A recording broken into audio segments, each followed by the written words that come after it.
wij weten wel van wat we ongeveer hinnematten, wat het paard ongeveer is, maar dat mat mij mensen, mij de streek. Zo'n 200 belangstellenden zijn manjitioen aanwezig in MFA de Dobbe in Arnhem.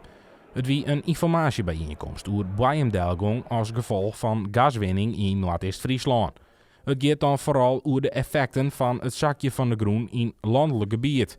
Tijdens de joen wien er een soort kritische punten. Kerstolina werk je terug met elkaar het wel op te pakken. Hè? Want als wij het net doorgaan.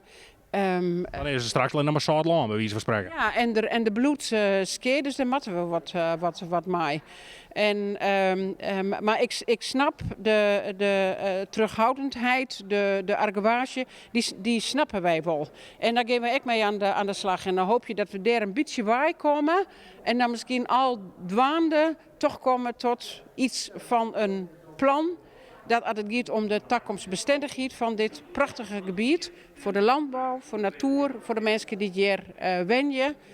Dat mensen dat perspectief wel zorgen. Maar ik weet dat is beladen, toch ook al die oren opgiften die het ook hier landen zullen. En dat is net eenvoudig. Troch Bijendelgong zak het de groen, maar het groenwetter bloot op hetzelfde pijl. Uiteindelijk is er dus minder ruimte voor het Rijnwetter. De binnenmelkveehouders die dat nogal vernemen.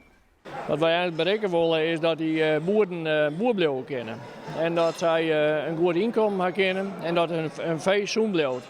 En als je het water in de greppels hebt, dan nodig je de leverbord die nodig stuurt. En het leverbord is heel slecht te bestrijden.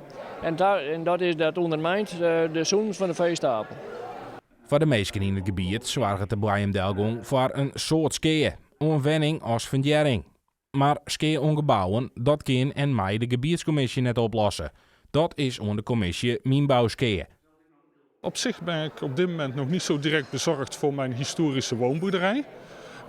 Ik vermoed dat ik wel problemen heb als gevolg van die bodemdaling in de singelsloten, maar ook in mijn kelder, die langdurig onder water staat.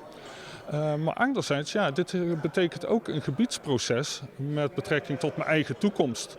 Ik hoop zelf om ooit nog eens eigen melkveehouder te worden.